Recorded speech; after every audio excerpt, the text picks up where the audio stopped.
Hello Mehdi! Salut Zoé, quoi de neuf? Hier, ma grand-mère m'a appris plein de choses sur la CSF, c'était impressionnant. Ah ouais? Raconte. D'accord. C'est dès les années 30 que naît l'idée de défendre les droits des familles, sauf qu'en 1939, il y a eu la Seconde Guerre mondiale, donc les mouvements n'ont pas eu le temps de s'organiser. Mais c'est pendant cette guerre, avec un pays fortement sinistré, que s'organise l'entraide. Ah ouais, super, mais concrètement, comment ils s'entraidaient? Ils ont organisé des réseaux d'entraide avec des fermiers locaux face aux problèmes de ravitaillement. Ils ont aussi aménagé des squats dans des bâtiments vides pour faire face à la pénurie de logements. Et ils ont apporté du soutien aux femmes de prisonniers et de déportés. Et c'est en 1941, en pleine guerre mondiale, qu'est créé le Mouvement populaire des familles, un groupement fondé sur leur situation de famille et leur appartenance à la classe ouvrière. Ok, et après la guerre, ça devient quoi le MPF?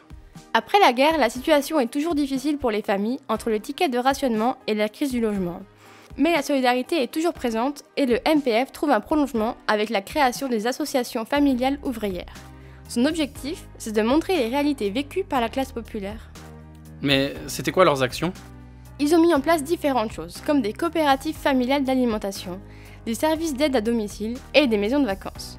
Puis leur action se diversifie peu à peu. Elle s'intéresse au domaine de la consommation et du pouvoir d'achat, au logement et à l'éducation.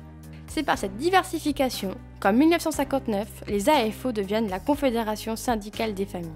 1959? Ah, je pensais pas que la CSF était aussi vieille. Mais quelles sont ses actions à ce moment-là? Eh oui, ça date hein! La CSF est ancrée dans le milieu populaire. Elle joue un rôle important dans la prise en compte du fait familial.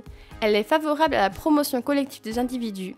Elle souhaite l'autonomie vis-à-vis des organisations professionnelles, syndicales et politiques. Et elle agit dans une démarche d'éducation populaire. Donc, si je comprends bien, l'objectif de la CSF, c'est de donner aux familles les moyens d'être actrices de leur vie. Tout à fait. Sa raison d'être, c'est d'assurer la défense et la représentation des intérêts matériels et moraux des familles, quelle que soit leur situation juridique et sociale ou leur nationalité. En particulier en leur qualité d'usagers et de consommateurs de biens et services, de parents d'élèves et de retraités. Eh ben, elle est vraiment importante la CSF, je trouve. Oui, surtout qu'elle était partout et touchait beaucoup de familles.